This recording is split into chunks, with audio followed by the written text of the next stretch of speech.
Hello, and right now we'll look at Star Wars Battlefront 2, out now for those who got the deluxe versions, and in a couple days for everyone else. Let's see if the inclusion of a single player campaign, robust arcade mode in the game's tried and true multiplayer can offset the fact that these guys apparently have absolutely no freaking clue that what they're doing when it comes to the longevity of their own game, changing the amount of time and credits at stake to unlock the hero characters in the game, including lowering them dramatically for an early review event, which I have to assume well somewhat like that moment can get his money in Star Wars, and just basically says, see you, let's see how it did, shall we? As always, if you like the video, maybe subscribe. So here's my review for Star Wars Battlefront 2. Missions areas the size of small bedrooms, the world's scariest robots, in horrible camouflage graphics. At first, you know the Battlefront games are no slouch. In the original title was a stunning set piece, especially as it added the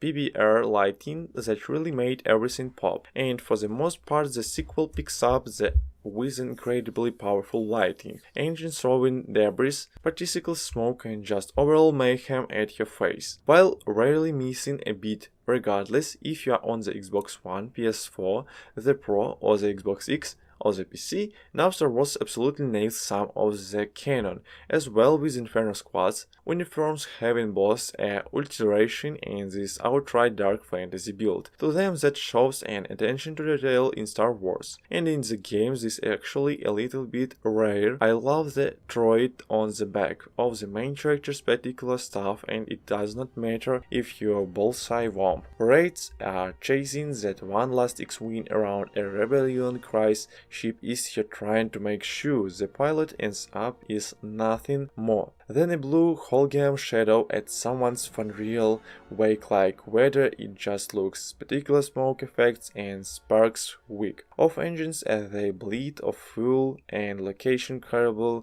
into so much ruin as you throw them in and at tearing out the earth and of the empire like a straight side burrito saw someone's unscraping instances texture wall. Also continues to be reliably phenomenal, as well with a keen eye towards making the location you battle through look like something a director of one of the new movies might scout out of later filming. It's not perfect, but I really do dig some of the texture work. Here now what does not meet everything is perfect, while I love the effects of the shoots and their placement for more than the original game. Is one had a lot of enemies who just died into the abyss and freaking forgot about the physics, completely shooting off behind me like this, man, instant teleportation elsewhere in the game. Also, just like the last games, the heroes are one of the main focus points, and while the ranged heroes look good to the up-close heroes, like they have replaced collisions detection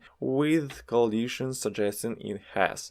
You're pain through rocks, people, walls, stairs, and pretty much anything in the game. While it can look hilarious when Luke files past you like kills with well-timed lightsaber blow that misses, you be like 5 feet, then slams face first into a freezing mountain like it's the first use of the Jedi power force. Dinosaur now when it comes to performance, the consoles all attempt to get 16 FPS, but do so in the variety of voice mixing dynamic resolution with checkboarding on various systems, and that being said you are left with a typical ramp up of the Xbox One, PS4, then PS4 Pro and Xbox with the X.